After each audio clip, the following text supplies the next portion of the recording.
నమస్తే, నేను ప్రశాంత్. ఇప్పుడు కేసీఆర్ గారికి ఒక అగ్ని పరీక్ష లాగే మారిపోయింది. సో మరి ఎవరికి సపోర్ట్ ఇవ్వబోతున్నారు, కవిత గారికా లేదంటే కేటీఆర్ గారికా? సో అనే విషయాలు అయితే తెలుసుకుందాం. దీని గురించి అయితే మాట్లాడేందుకు ప్రస్తుతం మనతో పాటు సీనియర్ జర్నలిస్ట్ సిఎస్ రావు గారు ఉన్నారు. నమస్తే అండి. నమస్తే సార్, అసలు ఏం జరుగుతుంది బీఆర్ఎస్ పార్టీలో? మరి కేసీఆర్ గారు ఇప్పుడు ఎవరికి సపోర్ట్ ఇవ్వబోతున్నారు? అసలు ఏం జరుగుతుంది? ఒక రకంగా చెప్పాలంటే కేసీఆర్ గారికి ఒక పెద్ద డార్క్ డేస్ అనుకోవాలి. ఫామ్ హౌస్లో ఆయన ప్రశాంతంగా ఉన్నారు. అధికారం కోల్పోయిన తర్వాత ప్రతిపక్ష నాయకుడిగా ఉన్నప్పటికీ కూడా ఏ రోజు అసెంబ్లీకి రాలేదు. ఆయన ఏదో డిస్క్వాలిఫై అవుతాడని చెప్పి 1-2 సందర్భాలు వచ్చాడు తప్పితే ప్రజా సమస్యల మీద మాట్లాడడానికి కానీ ప్రజా సమస్యల మీద గళమెత్తడానికి కానీ ఏ రోజు కూడా అసెంబ్లీలో సిద్ధపడలా. ఆయన విశ్రాంతి మూడ్లో ఉన్నారు. విశ్రాంతి మూడ్లో ఉంటూ రాబోయే రోజుల్లో మనమే అధికారంలోకి వస్తామని చెప్పి అప్పుడప్పుడు కొన్ని స్టేట్మెంట్లు ఇస్తూ ఉన్నారు. ఇలాంటి పరిస్థితుల్లో మరి ఆయన ఊహించారో ఊహించినటువంటి పరిణామం తెలియదు, కానీ కవిత కేటీఆర్ ఇద్దరు విభేదించుకోవటం, ఇది బహిరంగంగా అందరికి అర్థమవుతుంది. వాళ్ళిద్దరు విభేదించుకోవటం. ఇలాంటి పరిస్థితుల్లో కొడుకును వదులుకుంటాడా లేదంటే కుమార్తెను వదులుకుంటాడా అనేటువంటిది బాగా చర్చ జరుగుతుంది. వీళ్ళిద్దరిని ఎలా సమన్వయం చేసుకుంటాడు, సమన్వయం చేసుకోగలడా లేదంటే ఎవరో ఒకరిని వదిలిపెట్టుకోగలడా అనేటువంటి పరిస్థితికి వచ్చింది. యాక్చువల్గా వీళ్ళిద్దరిలో ఆయనకి ఎఫెక్షన్ ఉండేది ఎవరికి అనే దాని మీద మనకు తెలిసినటువంటి సమాచారం ప్రకారం విశ్లేషణ చేసుకుంటే డాటర్ ఆఫ్ ఫైటర్ అని చెప్పేసి ఆవిడ చెప్పుకున్నారు. ఎప్పుడు తిహార్ జైలు నుంచి బయటకు వచ్చిన తర్వాత కవిత తిహార్ జైలు నుంచి హైదరాబాద్ వచ్చిన తర్వాత నేరుగా కేసీఆర్ గారి ఇంటికి వెళ్ళి కేసీఆర్ గారి చేతిని ముద్దాడి డాటర్ ఆఫ్ ఫైటర్ అని చెప్పి విక్టరీ సింబల్ చూపించారు. ఆవిడ శంషాబాద్ ఎయిర్పోర్ట్ నుంచి ఇక్కడికి పెద్ద ఊరేగింపుగా వచ్చారు. ఆ ఊరేగింపు మీద కూడా రకరకాల ఆరోపణలు వచ్చినాయి. ఆవేదో స్వాతంత్రోద్యమానికి వచ్చిన యోధురాల్లాగా ఆవిడని ఊరేగించుకుంటూ వచ్చారు అని చెప్పి బీఆర్ఎస్ పార్టీ పైన అప్పుడే బాగా విమర్శలు వచ్చాయి. అసలు కవిత లిక్కర్ స్కామ్లో ఇరుక్కున్న కారణంగానే బీఆర్ఎస్ పార్టీ నష్టపోయింది అనేది కేటీఆర్ గారి యొక్క అభిప్రాయం. కానీ కవితను సేవ్ చేయాలి అనే ఉద్దేశం కేసీఆర్ గారికి మొదటి నుంచి ఉంది. కవితను ఏదో ఒక రకంగా సేవ్ చేసేసి తిహార్ జైలు నుంచి బయటికి తీసుకురావాలని. ఈ క్రమంలో ఢిల్లీలో నడిచినటువంటి నాటకీయ పరిణామాలు కొన్ని ఉన్నాయి. ఈ పరిణామాలే ఇప్పుడు బీఆర్ఎస్ పార్టీలో చిచ్చుకు కారణమయ్యాయి. ఏంటి ఆ పరిణామాలు అంటే, బీఆర్ఎస్ పార్టీని బీజేపీలో విలీనం చేస్తామని చెప్పి ఒప్పుకున్నారు అనేది ఇప్పుడు కవిత చెప్తున్నారు. మనం చెప్పడం కాదు, కవిత చెప్తున్నారు. ఆ ఒప్పందం కుదుర్చుకున్న కూడా కేటీఆర్ అనేది కూడా ఇండైరెక్ట్గా ఢిల్లీకి ఇస్తున్నారు. సో ఇలాంటి పరిస్థితుల్లో బీఆర్ఎస్ పార్టీ బీజేపీలో విలీనం అవుతున్నప్పుడు తాను ఎందుకు ఉండాలి అనేటువంటి కాన్సెప్ట్లో ఆవిడ ఆలోచిస్తున్నట్టు కనిపిస్తూ ఉంది. ఇది కాంగ్రెస్ పార్టీకి కొన్ని ప్రపోజల్స్ పంపించారని, కాంగ్రెస్ పార్టీ ప్రపోజల్స్ వాళ్ళు ఓకే చేయలేదని, 9 మంది ఎమ్మెల్యేలు తీసుకొస్తారని ఇలా రకరకాలుగా చెప్తున్నారు. ఇలాంటి పరిస్థితుల్లో కేసీఆర్ గారు ఎలా వ్యవహరిస్తారు అనేది ఒక పెద్ద చర్చ. ఇప్పుడు కేటీఆర్ గారేమో ఆయన ఈ ఎపిసోడ్ నుంచి దాదాపు దూరంగా ఉండడానికి విదేశాలకు వెళ్ళిపోతున్నారు. ఇప్పుడు కవిత కేసీఆర్ గారిని కలవడానికి అవకాశం వచ్చింది, కానీ నేను కలవదలుచుకోలేదని చెప్తుంది. ఇప్పుడు లేటెస్ట్గా ప్రెస్ మీట్లో నాకు కేసీఆర్ గారిని కలవడానికి అవకాశం వచ్చింది, కానీ కలిసి మాట్లాడటానికి నేను ఇష్టపడలేదు అని చెప్తుంది. అంటే డిసైడ్ ఆవిడ ఏంది, పార్టీ నుంచి బయటకు వెళ్ళడానికి డిసైడ్ అయింది ఆవిడ. ఓకే, ఆ పార్టీలో ఉంటారా అని అంటే నేను కేసీఆర్ గారి నాయకత్వంలో అయితే ఉంటాను కానీ అని చెప్తున్నారు. ఇంకెవరు నాయకత్వంలో నేను పనిచేయనని. అంటే దట్ మీన్స్ కేటీఆర్ గారికి పగ్గాలు అప్పచెప్పడానికి ఏదో ఫామ్ హౌస్లో జరిగి ఉండాలి. ఆ విషయం కవితకి తెలిసి కవిత దూరం కావడానికి సిద్ధపడి ఉండొచ్చు. సో ఇలాంటి పరిస్థితుల్లో బీజేపీ కాచుకు కూర్చుంది తెలంగాణలో బీజేపీ జెండాను ఎగరేయటానికి. ఈ పరిస్థితుల్లో బీజేపీ ఏం చేస్తుంది? ఇప్పుడు ఏక్నాథ్ షిండే గేమ్ను ఆడుతుంది. మహారాష్ట్రలో ఏం గేమ్ ఆడింది? శివసేనని చీల్చిపడేసింది, ఏక్నాథ్ షిండేని క్రియేట్ చేసింది.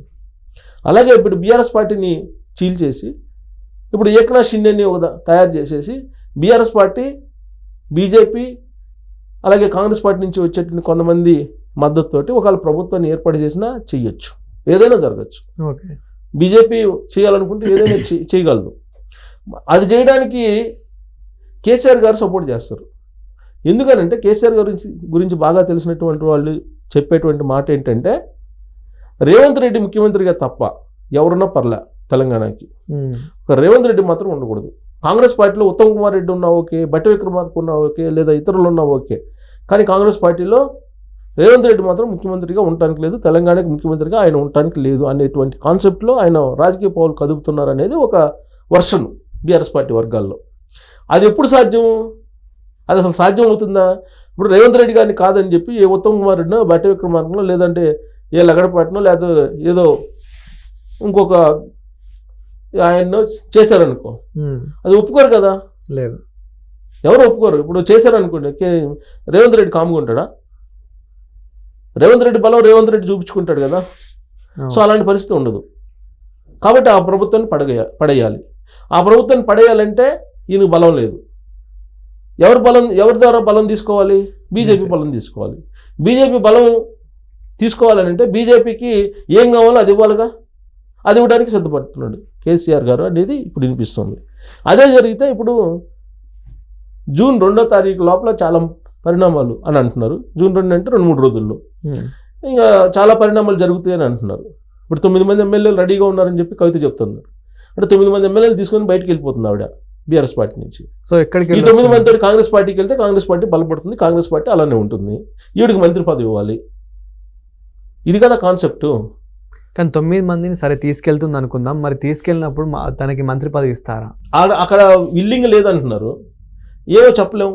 ఇప్పుడు ప్రభుత్వం పడిపోతుంది అనేటువంటి సంకేతాలు కాంగ్రెస్ పార్టీ అధిష్టానానికి ఉందనుకోండి, మరి ఆ 9 మందిని తీసేసుకొని మంత్రి పదవి ఇస్తారు. ఆల్రెడీ 12 మంది ఏమో బీఆర్ఎస్ పార్టీ నుంచి కాంగ్రెస్ పార్టీలోకి వెళ్ళిపోయారు. ఈ 9 మంది కూడా వెళ్ళిపోతే బీఆర్ఎస్ పార్టీనే కాంగ్రెస్ పార్టీ విలీనం చేసుకునే అవకాశం ఉంది కదా. అంటే కాంగ్రెస్ పార్టీ బలపడటానికి కవితని ఎంకరేజ్ చేసి తీసుకుంటే అదొక కాన్సెప్ట్.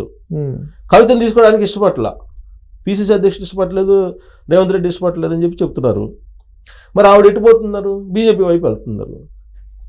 కేసీఆర్ గారు కూడా బీజేపీ వైపే వెళ్తారు. అందరూ ఒకే గూటికి చేరతారు. అప్పుడు ఏక్నాథ్ షిండే పుట్టుకొస్తారు. ఆ ఏక్నాథ్ షిండే ఎవరు అంటే కవిత కావచ్చుగా. ఒక్కోసారి కొన్ని సందర్భాలు చెప్పలేము. మరి ఏక్నాథ్ షిండే రూపంలో కవితే కావచ్చేమో.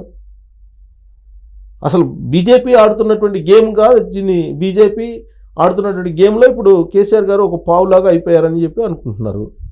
అసలు కేటీఆర్ గారు ఎన్నికల ముందే బీజేపీతో కలిసి వెళ్ళాలనే ప్రపోజల్ పెట్టారు. ఈ ప్రపోజల్ పెట్టింది కేటీఆర్ అని చెప్పి కవిత చెప్తున్నారు. ఇవన్నీ ఇప్పుడు బయటకు ఎందుకు వచ్చినాయి అని అంటే పబ్లిక్లో చర్చ జరగాలి. వీటన్నిటి మీద చర్చ జరగకుండా వాళ్ళు డెసిషన్ తీసుకోరు. ఏ రాజకీయ పార్టీ కూడా తీసుకోదు. ఏదైనా ఒక డెసిషన్ తీసుకునేటప్పుడు రాజకీయ పార్టీ లీకులు ఇస్తుంది. ఇలాంటి లీకులే ఇస్తుంది. ప్రజల్లో చర్చ పెడుతుంది. చర్చ పెట్టి ప్రజల మూడ్ని సెట్ చేస్తుంది. అప్పుడు డెసిషన్ తీసుకుంటారు. సో అదే విధంగా అంటే ఇప్పుడు కవిత గారికి ఎట్లయినా కొంచెం నెగిటివ్ అయితే ఉంది. ఎప్పుడైతే లిక్కర్ స్కామ్ ఏదైతే జరిగిందో అప్పటి నుండి ఇప్పటి వరకు కొంచెం నెగిటివ్ ఉంది.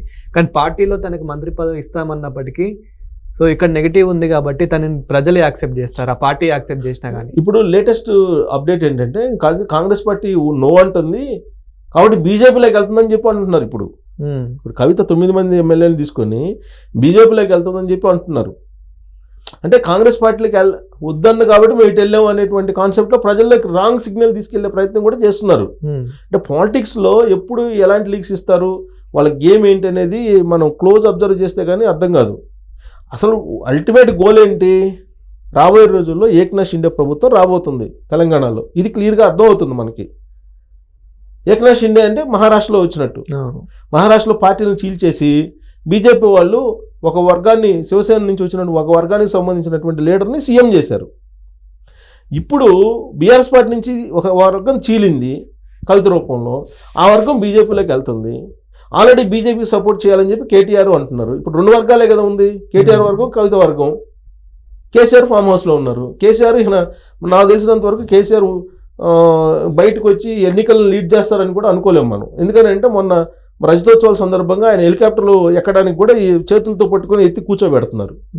అలాంటి పరిస్థితుల్లో ఆయన లీడ్ చేస్తారని చెప్పి మనం అనుకోలేము. లీడ్ చేయాలంటే కేటీఆర్ గారు లీడ్ చేయాలి. కేటీఆర్ గారు లీడ్ చేస్తే ఈయనకి ఇష్టం లేదు. సో కాబట్టి బీజేపీ వైపు ఎవరు ముందెళ్తే వాళ్ళకి ఏక్నాథ్ షిండే పదవి వస్తుందేమో అనే యాంగిల్లో ఒకవేళ స్పీడ్గా వెళ్ళి ఉండొచ్చు. సో రాబోయేటువంటి రోజుల్లో పొలిటికల్ అనిశ్చితి అనేది తెలంగాణలో కనిపిస్తుంది. ఈ పొలిటికల్ అనిశ్చితి ఏ విధంగా ఉంటుంది అనేది కేసీఆర్ గారికి తెలుసు. సో కూతురు పక్షాన్ని ఉంటారా, కొడుకు పక్షాన్ని ఉంటారంటే కూతురు కొడుకు పక్షాన ఉంటూ బీజేపీ పక్షాన ఉంటాడు అని చెప్పి అర్థమవుతుంది. Thank you sir.